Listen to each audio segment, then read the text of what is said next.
आज मैं आपको बड़का मंगलवार से जुड़ी व्रत कथा सुनाऊंगी। जेठ महीना हिंदू पंचांग के अनुसार साल का तीसरा महीना होता है, जो धार्मिक रूप से बहुत खास माना जाता। इस महीने के मंगलवार को बड़ा मंगल या बूढ़ा मंगल के नाम से जाना जाता है। खास तौर पर इस दिन हनुमान जी की विशेष पूजा की जाती। धार्मिक मान्यताओं के अनुसार इस दिन हनुमान जी के साथ भगवान राम की आराधना करने से जीवन में सुख समृद्धि और कष्टों से मुक्ति मिलती। लेकिन अक्सर कल लोगों के मन में सवाल आता कि आखिर जेठ माह के मंगल को ही बूढ़ा मंगल क्यों कहा जाता।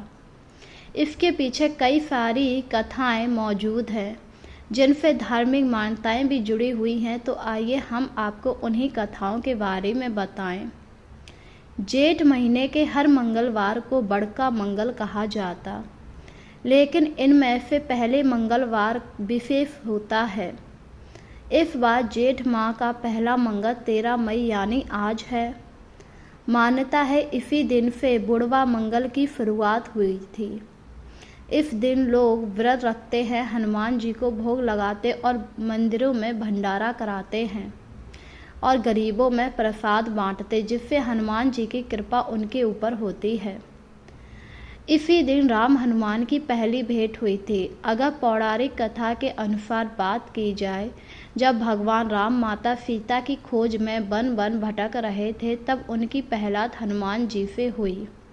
हनुमान जी उस समय एक ब्राह्मण के रूप में थे और वह राम लक्ष्मण को मिले। यह भेंट जेठ महीने मंगलवार को हुई थी। जब हनुमान जी ने राम और लक्ष्मण को देखा तो वह अति प्रसन्न हुए और अपने असली रूप में आकर उन्हें दर्शन दिए। इसके बाद वह राम जी के चरणों में गिर गए और उनके बहुत बड़े भक्त बन गए।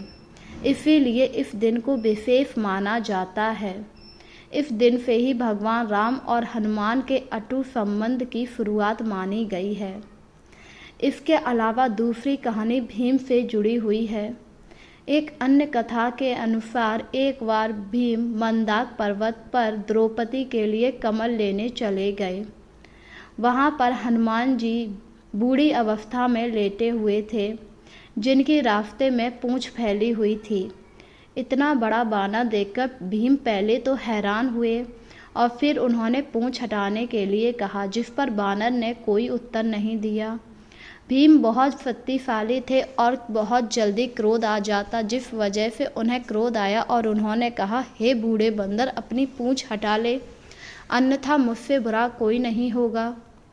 इस पर हनुमान जी ने मुस्कुराकर कहा, अगर तुम में दम है तो तुम इस पूंछ को हटा लो, मुझे कष्ट क्यों दे रहे हो।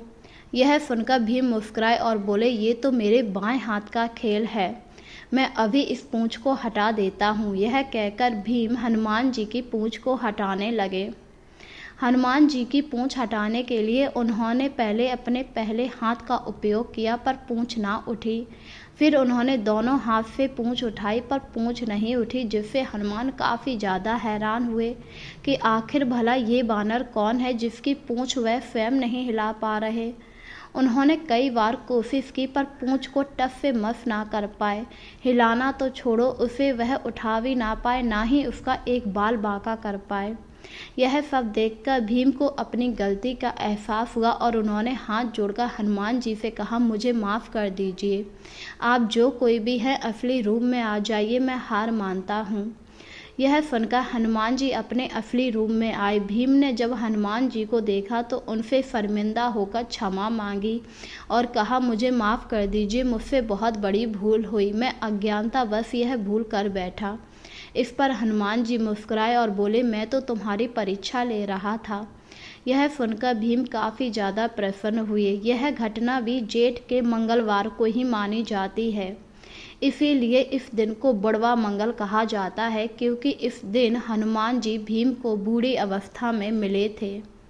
इसी के साथ लंका दहन से भी घटना इसी दिन की जुड़ी हुई मानी जाती है। रामायण काल की एक और कथा के अनुसार रावण ने हनुमान जी की पूंछ में जब आग लगाई, जिसके बाद हनुमान जी ने पूरी लंका को जलाकर राख कर दिया था। ये घटना जेठ महीने के मंगलवार को ही हुई थी। इस कारण इस दिन का महत्व और अधिक बढ़ जाता है। वहीं मान्यताओं के अनुसार हनुमान जी को अमरता का वरदान भी जेठ के महीने के मंगलवार को ही प्राप्त हुआ था।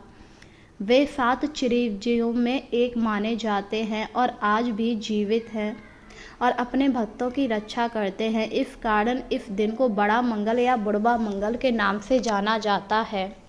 जो भी भक्त इस दिन हनुमान जी की पूजा करके प्रसाद बांटता है, दान पुण्य करता है, उसके ऊपर हनुमान जी की कृपा होती है। हनुमान जी अपने सारे भक्तों के कष्टों को हल लेते हैं। इसी के साथ इस दिन व्रत भी रखा जाता है। इस दिन आपको व्रत रखकर हनुमान जी की पूजा करनी चाहिए, जिससे हनुमान जी आपकी सारी परेशानियों को दूर कर देंगे। तो बोलिए जय श्री राम, जय हनुमान।